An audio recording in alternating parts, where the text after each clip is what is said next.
Hello बच्चों। हम complete कर रहे थे क्लास 6 की सोशल स्टडीज का फर्स्ट चैप्टर।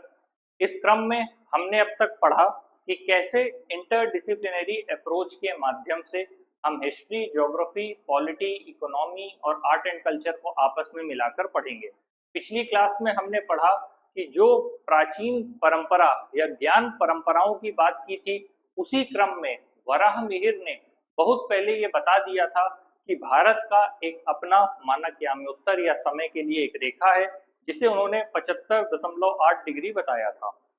हालांकि बाद में जब आधुनिक वैश्विक परिप्रेक्ष्य में इस बात में परिवर्तन हुआ तो 82 डिग्री 30 मिनट 82 एंड 30 डिग्री को हमने ये तय किया कि ये हमारा एक स्टैंडर्ड मेरिडियन टाइम होगा। यहाँ से हम अपने समय को नापेंगे पश्चिम और पूर्व दिशा के संदर्भ में। समझने वाली बात यह है कि जब कोई भी देश बड़ा होता है तो उसे विभिन्न टाइम जोन में बांटा जाता है, जिससे कि सुविधा हो सके।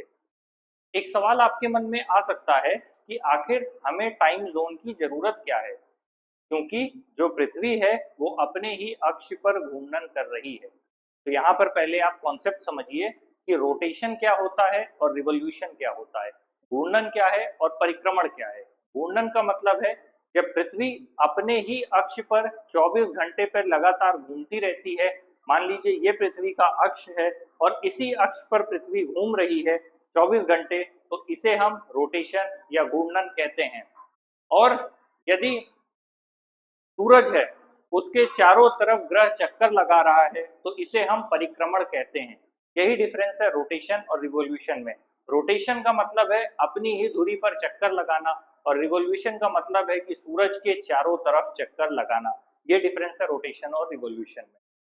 हम बात कर रहे थे कि हमें समय की जरूरत क्यों है, क्योंकि अगर हम बात करें पृथ्वी के संदर्भ में बात करें और सारे महाद्वीपों की बात करें और सभी देशों की बात करें, तो जब पृथ्वी अपने ही धुरी पर लगातार चक्कर लगा रही है तो वो हिस्सा जो सूरज के सामने नहीं है वो रात होगा। जो हिस्सा सूरज के सामने है, क्योंकि सामने से सूर्य की रोशनी प्रकाशित हो रही है, तो वो हिस्सा दिन होगा। तो ऐसे में दिन और रात का पता हमें समय के माध्यम से ही चलेगा। यहाँ तक कि जो भी हिस्सा आपका पोलर क्षेत्र में है, जो आपका पोल के नियर है, वहां पर 6 महीने दिन और 6 महीने रात रहती है। अब सवाल आता है कि ऐसा क्यों होगा। जब हम और आगे पढ़ेंगे तो हम पढ़ेंगे विषुवत वृत्त से कब उत्तरी अयनांत की ओर सूर्य जाता है और कब दक्षिणी अयनांत की ओर आता है। जब उत्तर अयनांत की ओर सूरज होगा तो वो जो भी हिस्सा है वो सूर्य की रोशनी से प्रकाशित होगा। क्योंकि पृथ्वी टिल्टेड है, इसीलिए पोल पर उस समय रोशनी होगी। और जब सूर्य उसके विपरीत दिशा में होगा तो वहां रोशनी नहीं होगी। आपको ये सुन के हैरानी भी होगी और आपको अचंभा भी होगा, क्योंकि आप मैदानी क्षेत्र में रह रहे हैं। आप भारत में जो भी यूपी है, बिहार है, छत्तीसगढ़ है, झारखंड है, एमपी है, राजस्थान है, अरुणाचल है, यहाँ के लोग कभी कल्पना में भी नहीं सोच सकते कि 6 महीने सिर्फ रात रहे और 6 महीने सिर्फ दिन रहे। यही अचंभा है जो पृथ्वी को एक अनूठा ग्रह बनाता है।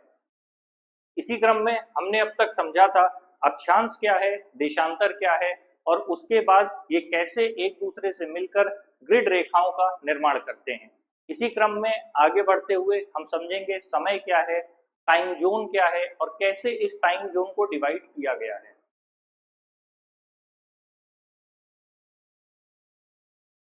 इससे पहले हमने ये समझा था कि क्या वजह है कि हम पृथ्वी को उत्तर और पूरब में विभाजित करते हैं।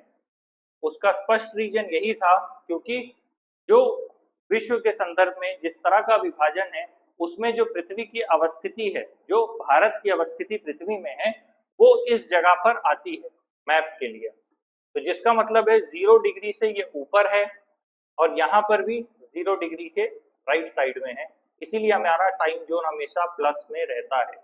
इसी क्रम में हम इसे और डिटेल में अगर समझें तो यहाँ पर दिया है कि प्रत्येक 24 घंटे में पृथ्वी अपना एक चक्कर पूरा करती है। ठीक है, अगर आपने ये पृथ्वी बनाई और पृथ्वी में आपने 0 डिग्री बनाया तो इसको पश्चिम और पूरब में मतलब वेस्ट और ईस्ट में आप 180 डिग्री और 180 डिग्री मानते हैं। टोटल कितना हुआ, ये 360 डिग्री हुआ। 0 डिग्री पहले भी बताया था कि ब्रिटिश राजकीय वेधशाला से लिया जाता है। इसी क्रम में जब हम आगे बढ़ेंगे तो आपको ये समझना है कि 360 डिग्री टोटल है आपके पास और 24 घंटे का समय है जिसमें आपकी पृथ्वी चक्कर लगाती है। तो सिंपल लैंग्वेज में आप 360 डिग्री को 24 आवर्स से डिवाइडेड करिए, आपका जो आंसर आएगा वो आएगा 15 डिग्री। तो कहने का मतलब ये है कि पृथ्वी 1 घंटे में मतलब 1 hour is equal to 15 degree होता है। मतलब पृथ्वी 1 घंटे में जब घूमती है तो वो 15 डिग्री घूम जाती है या 15 डिग्री समय जोन को वो क्रॉस करती है। इसीलिए हर जगह का समय अलग अलग होता है।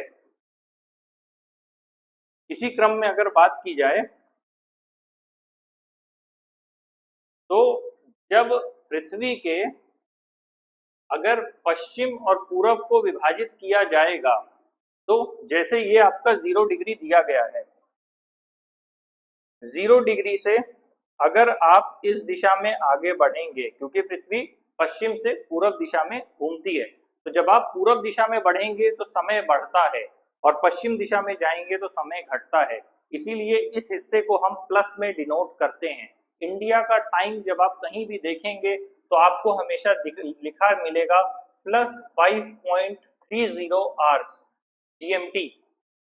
कभी भी आप अगर आप फ्लाइट की टिकट्स देख रहे हैं या फिर आप मैप देख रहे हैं या आप कहीं भी देखेंगे तो +5.30 आवर्स होता है। इसका क्या मतलब है कि ये आपको वैश्विक समय के संदर्भ में जानकारी दे रहा है।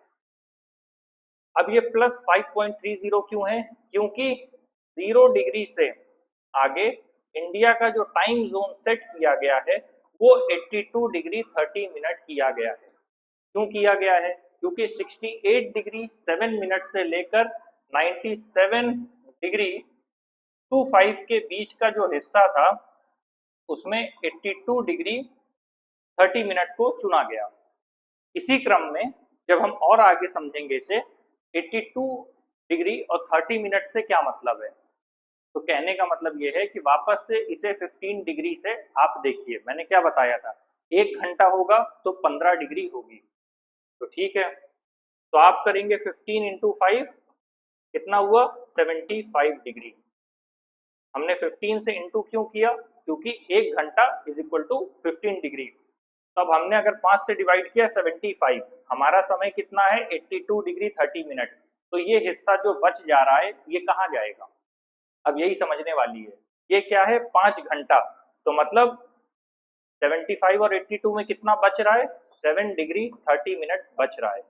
अगर 1 घंटे में पृथ्वी 15 डिग्री घूम रही है तो अगर हम उसी का आधा कर देंगे 7.5 डिग्री कर देंगे तो कितना होगा? आधा घंटा हो जाएगा। तो यहाँ हमने 5 घंटा किया था, ये हमारा 5 घंटे था और इसका जो आगे का हिस्सा है वो 30 मिनट का हो जाएगा। इसीलिए हम कहीं भी जब लिखते हैं तो 5 घंटे 30 मिनट 5.30 प्लस में लिखते हैं, यही एक रीजन है। तो अगर ये कैलकुलेशन आपको पता है तो आपको दिक्कत नहीं होगी और ये अक्सर सवाल पूछा जाता है, वो एग्जाम चाहे जो हो। यहाँ तक कि यूपीपीसीएस में भी ऐसे सवाल पूछ लिए जाते हैं।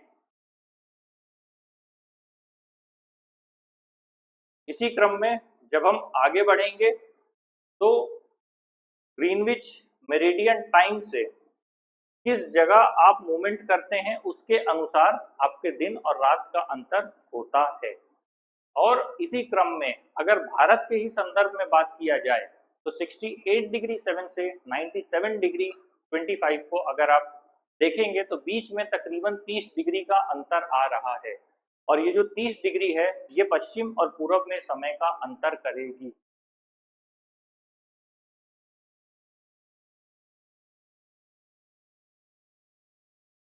इसी क्रम में आपको दिया है एक दिन ढलती दोपहर में दो मित्र, एक पोरबंदर गुजरात में बैठा है। कहाँ बैठा है? गुजरात में। गुजरात कहाँ है? भारत के पश्चिमी हिस्से में। और जो दूसरा है तिनसुकिया वो बैठा है असम में। असम आपका कहाँ है? आपके पूर्वी भाग में। तो एक पोरबंदर गुजरात में है और दूसरा जो मित्र है वो असम में बैठा हुआ है। दोनों आपस में बात कर रहे हैं, दोनों आपस में फोन पर बात कर रहे हैं। बात करते करते तिनसुकिया कहता है कि असम में सूर्यास्त हो गया है और अब अंधेरा है। सूर्यास्त का मतलब सूर्य अस्त हो गया है। सूर्य के अस्त होने के बाद स्वाभाविक सी बात है कि अंधेरा होगा।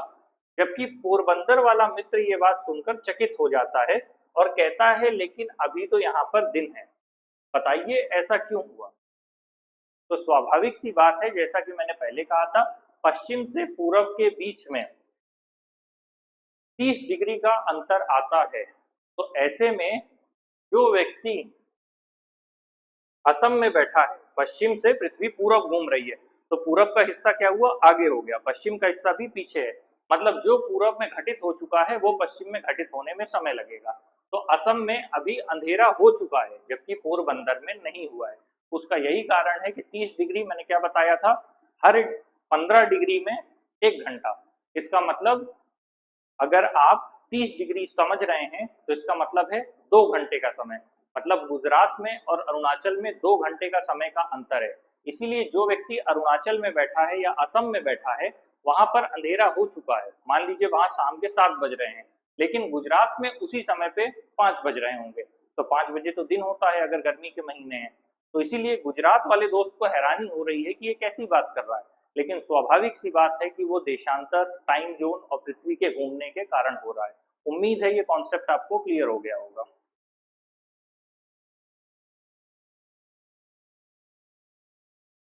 इसी क्रम में एक मैप दिया है जो विश्व के संदर्भ में है और ये बता रहा है कि कहाँ कैसे समय है। जैसे ये है आपका 0 डिग्री। अब इस 0 डिग्री से मैंने क्या बताया था, पश्चिम और पूरब, पश्चिम से पूरब को पृथ्वी घूम रही है तो पूरब का हिस्सा आगे है। तो इसीलिए यहाँ पर +1 +2 +3 +4 +5 +6 +7 +8 +9 10 11 का हिस्सा दिया है। अब ये 1 का मतलब क्या है, ये आपका बता रहा है 15 डिग्री, और 15 डिग्री का मतलब क्या हो जाएगा, 1 घंटा। तो जितना आप यहाँ से अगर अफ्रीका की तरफ बढ़ेंगे, फिर आप धीरे धीरे यूरोप से होते हुए और आगे बढ़ते हुए रसिया से होते हुए, यहाँ पे आपके अरब प्रायद्वीप से होते हुए, अफगानिस्तान पाकिस्तान से होते हुए भारत की तरफ आगे बढ़ते हुए आएंगे, तो यहाँ पर आपको पता चलेगा इधर की तरफ जाने पर अपने आप जो समय है वो बढ़ता जा रहा है, इसीलिए प्लस में है। और यही 0 डिग्री से जब आप पश्चिम की तरफ आना शुरू करेंगे तो आपका ग्रीनलैंड का हिस्सा, कनाडा का हिस्सा, उत्तरी अमेरिका, ब्राजील, यहाँ होते हुए आपका जो हिस्सा है वो माइनस में आता जाएगा। और अंततः पृथ्वी ऐसे आपस में जुड़ती है। ये चीज आपको ग्लोब में समझ में आएगी। मैप में देख के भ्रमित मत होइएगा कि ये पश्चिमी भाग अलग है और पूर्वी भाग अलग है, ऐसा नहीं है। इसी मैप को, इसी पेज को अगर आप ऐसे करके आपस में जोड़ देंगे तो जो आप पश्चिमी पूर्व का जो आपका बाहरी हिस्सा दिख रहा है वो आपस में कनेक्ट हो जाएगा। कहने का मतलब अगर यहाँ प्रशांत महासागर है तो ये देखिए यहाँ पर भी प्रशांत महासागर है। अगर कोई व्यक्ति सोच रहा है कि अगर उत्तर अमेरिका से वो यात्रा करेगा तो उसे यात्रा करते हुए, सब कुछ पार करते हुए, रशिया से होते हुए, यहाँ होते हुए वो जापान में पहुंचेगा या इधर उत्तर कोरिया या साउथ कोरिया में आएगा, ऐसा नहीं है। जिस व्यक्ति को यहाँ से यात्रा करनी होगी, फ्लाइट यहाँ से होते हुए जाएगी और यहाँ पे होते हुए इंटर कर जाएगी। तो ये बात समझिएगा, ये हिस्सा ये कागज पे मानचित्र को बनाने की वजह से है, इसीलिए ग्लोब में मैप अच्छे से समझ में आता है। जिसे उत्तरी अमेरिका से यात्रा करते हुए अगर उस तरफ जाना है जापान की तरफ, तो वो वहीं से चला जाएगा, उसे पूरे इस एरिया को क्रॉस करके नहीं आना पड़ेगा।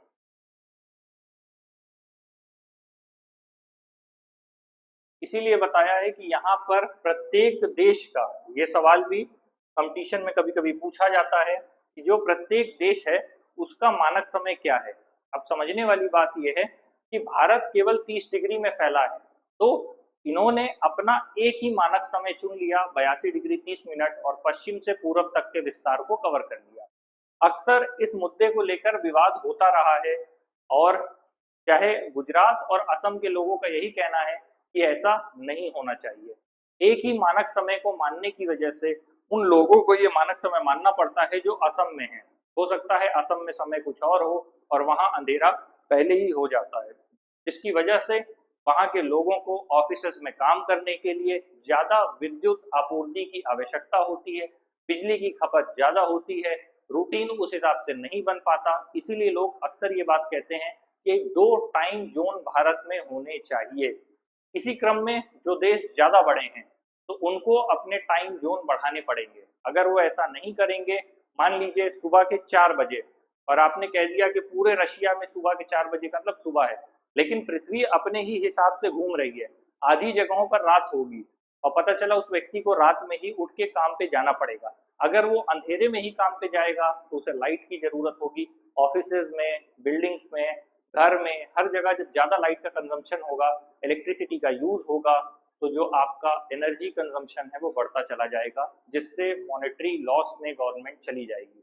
इसीलिए बड़े देशों में मानक समय अलग अलग हैं कि उनके उजाले और अंधेरे के हिसाब से ही मानक समय को मैच किया जा सके। जैसे रूस, कनाडा और संयुक्त राज्य अमेरिका जैसे देश एकल समय क्षेत्र की दृष्टि से अत्यधिक विशाल हैं। संयुक्त राज्य अमेरिका में 6 समय क्षेत्र हैं और रूस में 11 समय क्षेत्र हैं। तो अगर आप यात्रा कर रहे हैं तो आपकी घड़ी में समय बड़ी तीव्रता से बदलेगा और आपको लोकल टाइम के हिसाब से अपने टाइम को मैनेज करना होगा। अगर आप भारत में हैं तो आपको किसी तरह की कोई दिक्कत नहीं है, क्योंकि यहाँ पर एक ही समय रेखा से सारा काम होता है। ठीक उसी तरह एक सवाल और आता है कि 0 डिग्री को तो हम मानक याम्योत्तर या ग्रीनविच मेरिडियन टाइम कहते हैं। ये सवाल आया था और मेरे से एक बार गलत हो गया था ऑब्जेक्टिव क्वेश्चन सॉल्व करते समय, कि ठीक इसके जो विपरीत है, 0 डिग्री को तो आप ग्रीनविच मेरिडियन टाइम कह रहे हैं, 180 डिग्री में जो चीज है उसे आप क्या कहेंगे? 180 डिग्री में जो है उसे आप अंतरराष्ट्रीय तिथि रेखा कहते हैं।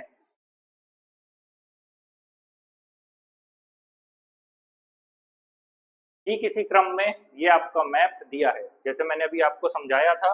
यहाँ पर इसीलिए विश्व के संदर्भ में भारत को आप देखेंगे तो अलग अलग टाइम जोन के हिसाब से यहाँ पर मैप में दिया हुआ है। भारत को +5.5 दिया है, मतलब 5.5 घंटे, जो कि मैंने पहले भी बताया था कि 0 डिग्री से जब आप 5.5 घंटे, 82 डिग्री 30 मिनट का मतलब है, जब आप आगे जाएंगे तो +5 hours 30 minutes का समय बढ़ता है। और ये अलग अलग देशों का समय यहाँ पर दिया हुआ है।